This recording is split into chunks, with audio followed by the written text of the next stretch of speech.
All right, welcome everyone. Today we're going to do a deep dive into the architecture of a very special kind of stock scanner. I'm talking about a tool that's engineered with almost surgical precision to find a setup that is just structurally different from pretty much anything else out there. So let's get right into it. So here's our game plan. We're going to start with the why, the whole concept behind what we're calling the zero baggage setup. Then we'll get into the really cool engineering puzzle that had to be solved. We'll tear apart its unique architecture, decode every single line of the query, and finally, we'll talk about why its greatest strength is how rarely it finds anything at all. Okay, so to even understand why a scanner like this needs to exist, you first have to appreciate this invisible force that's constantly weighing down on most stocks. And that force is its own history. That force has a name: overhead supply. Just picture this.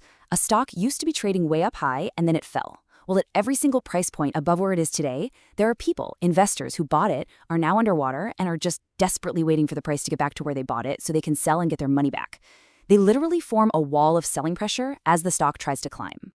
You know, the term overhead supply army is just a perfect way to describe it. It's not just a small group, it's a whole army of potential sellers. And as the stock tries to rally, it has to fight through these guys, inch by inch, level by level. It's this constant, hidden friction that just kills momentum. And this, right here, lays out the whole idea perfectly. On one side, you have the established stock, fighting its own past.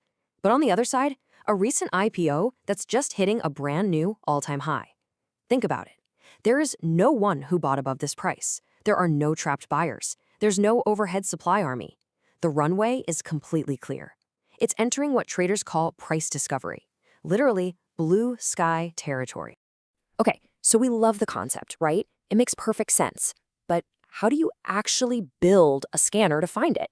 How do you tell a computer to go find stocks that have only been trading for, say, a few months? This is where we get into a really clever engineering problem. So here's the fundamental issue. Most platforms, they let you screen for all sorts of things: price, volume, indicators, you name it.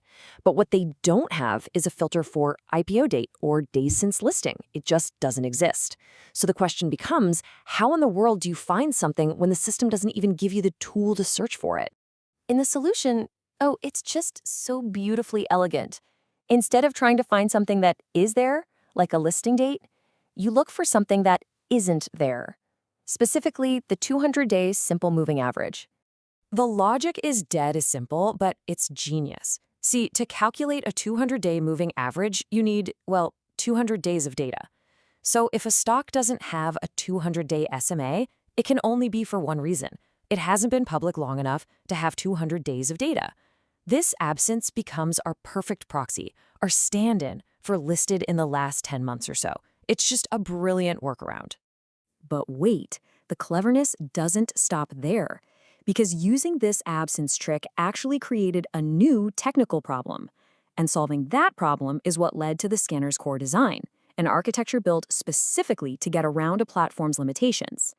So here's the roadblock. On the platform this was built for, you couldn't run a single simple query that said, "Show me all stocks that do not have a 200-day SMA, and also are near their highs, and also have high volume." The system just couldn't process a not condition combined with and conditions. A simple one-step search was totally off the table. So the solution was this really cool two-step dance. Step 1, the scanner runs a query to fetch a big list of every single stock that does not have a 200-day SMA. That's our IPO universe. Then, completely separately, it runs a second query to fetch another list of all stocks that meet the breakout criteria, near the high, good volume, all that. And the final step is the magic. It compares the two lists and only shows you the names that appear on both. That final intersection is our result. Okay, now it's time to get our hands dirty and look under the hood. Let's break down the 7 very specific conditions, line by line, that a stock has to pass to make it through this gauntlet.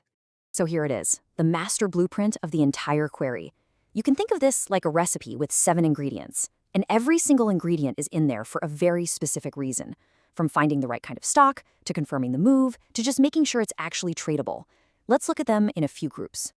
The first two are really the brains of the operation. Condition 1, the no SMA 200, that's our master filter. That's what creates our whole universe of recent IPOs. Now, Condition 2 is crucial. It looks for stocks trading within 2% of their 52-week high. But here's the key. For a stock that's less than a year old, its 52-week high is its all-time high. So this filter is basically saying, show me stocks that are knocking on the door of that clear blue sky territory. Now, this next one, Condition 3, is arguably the most critical piece of confirmation. See, a stock can drift up to its highs on really light, weak volume, and that just means nothing. It's just noise. But when it's moving up on volume that's heavier than its 20-day average, that, my friends, is the footprint of big institutions getting involved. It's the signal that there's real conviction behind the move. And finally, we have a group of practical guardrails. These filters aren't about finding the setup. They're about making sure the results are actually usable. A minimum volume of 50,000 shares, a price over 20 rupees, a market cap above 200 crore. These are just common sense filters to weed out the super tiny, illiquid stocks that you can't really trade effectively anyway. They keep the list clean. So, you take this clever architecture, you add this two-step fetch process, and you layer on 7 incredibly strict filters. And what you get at the end of all that, well, it might not be what you expect.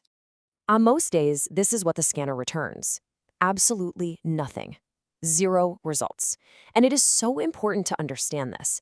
0 is not a bug. It's not an error. It's the right answer. It means the scanner is working perfectly.